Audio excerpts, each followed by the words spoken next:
At 9:17 a.m. on January 22, 1943, Second Lieutenant John George crouched in the shattered bones of a Japanese bunker west of Point Cruz.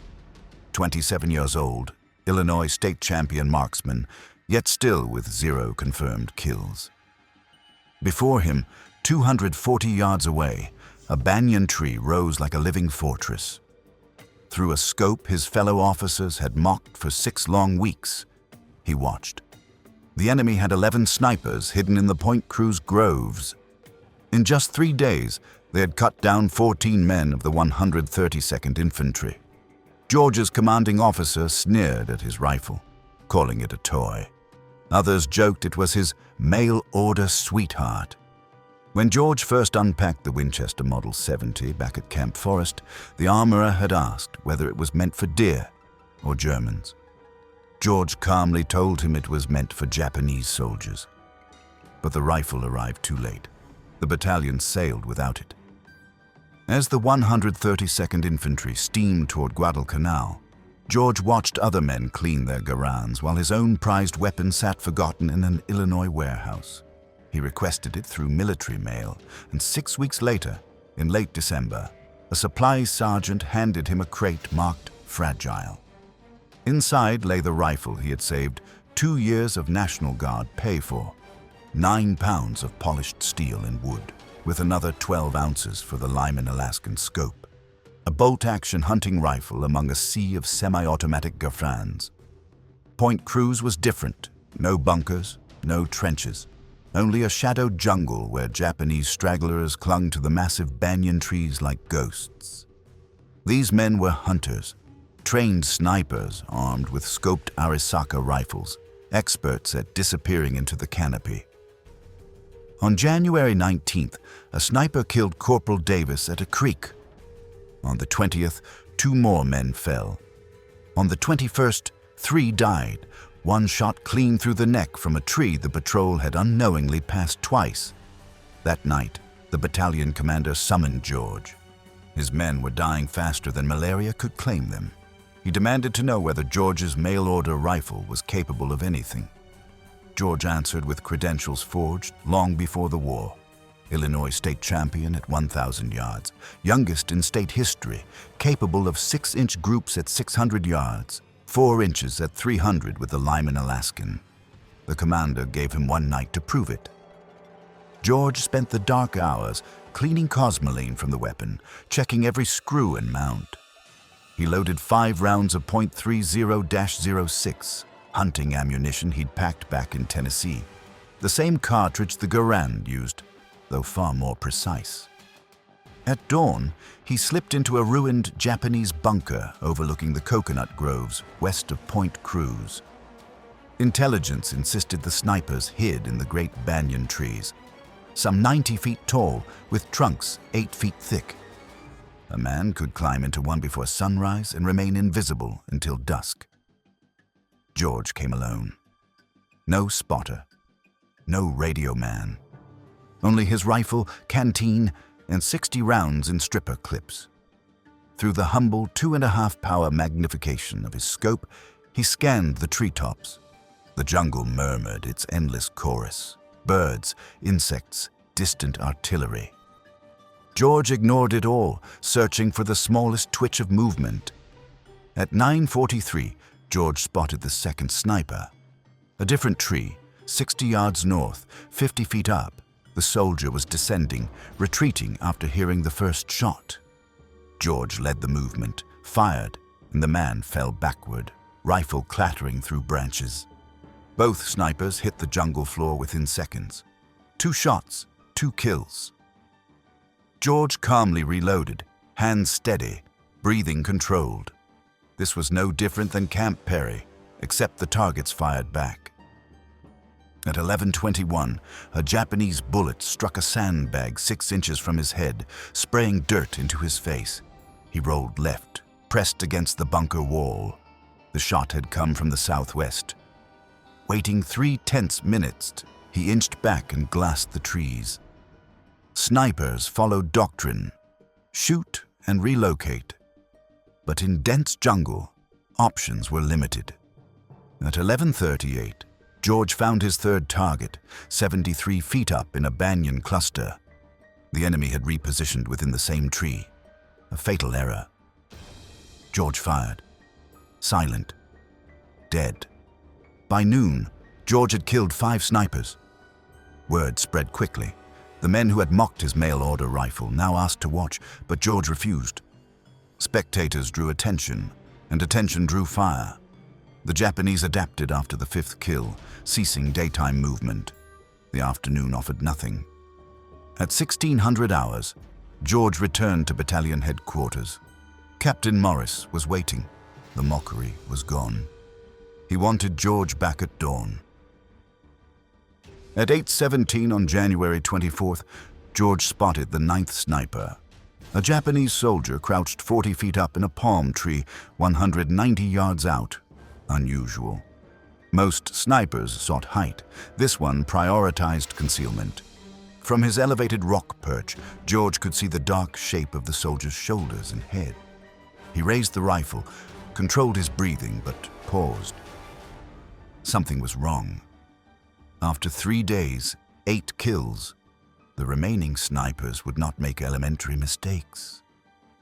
George scanned methodically. If the palm tree sniper was bait, the real threat would be nearby, ready to react to a shot. 11 minutes of glassing later, he found the true enemy. A banyan tree, 80 yards northwest, 91 feet up. Perfectly concealed by branches and vines, the sniper had line of sight to George's previous location at the fallen tree. George had 2 problems. First, firing now would reveal his position. The enemy could relocate before he could chamber another round. Second, doing nothing risked the sniper eventually searching for him. So, George made his choice. He fired at the decoy in the palm tree. The man jerked, fell. Immediately, George swung to the banyan tree. Movement. The real sniper turned toward the sound. George fired. 2 shots. 2 kills. But his position was now known. He grabbed his rifle, ran east along the rock line, and dropped into a drainage ditch 40 yards away, pressed into the mud. At 9:52, the sniper reached 40 yards from the rocks, studied the area, searching for movement. George waited. Patience was paramount. At 9:58, the enemy crawled closer, 25 yards, approaching the path George had used under machine gun fire. The sniper had observed his tactics and was now hunting him. At 10:03, he reached the rocks, facing east toward the drainage ditch, 38 yards from George's actual position, but exposing his back. An easy shot, yet George hesitated. This man had survived 10 days of American operations. Any mistake could be deadly. George kept the sniper in sight, but expanded awareness. If this was bait, the real threat would be covering the position. At 10:06, he found it. A second Japanese soldier 70 yards northwest behind a fallen tree, motionless, rifle aimed toward the drainage ditch. 2 men working together, numbers 10 and 11. George could not shoot both before they reacted. The bolt action required him to work the action, giving them time to return fire. George submerged deeper, leaving only eyes and the top of his head above water, keeping the rifle pointed skyward to avoid flooding the barrel. At 10:13, the sniper in the rocks stood, signaling the partner behind the tree. Both moved east, parallel, 70 yards apart, executing a sweep to flush George out. He remained motionless. Their backs exposed, he rose, slowly shouldered the rifle, water dripping from barrel and uniform. He aimed at the closer soldier, now 42 yards away, and fired. The man dropped. Working the bolt, George chambered another round and swung to the second soldier, who was raising his rifle. George fired first. The man fell. 11 shots over 3 days, 11 Japanese snipers dead. George had cleared the Point Cruz groves of the threat that had killed 14 Americans in 72 hours. But as he climbed from the crater to retrieve spent cartridges, voices froze him in place. Japanese voices moving through the tree line. Infantry, not snipers. likely a patrol sent to recover the dead. George dropped back into the water-filled crater, submerging until only his eyes remained above the surface, the Winchester held vertically. At least 6 men were moving toward the 2 bodies he had left behind. George counted seconds, listening to the branches snap and equipment rattle.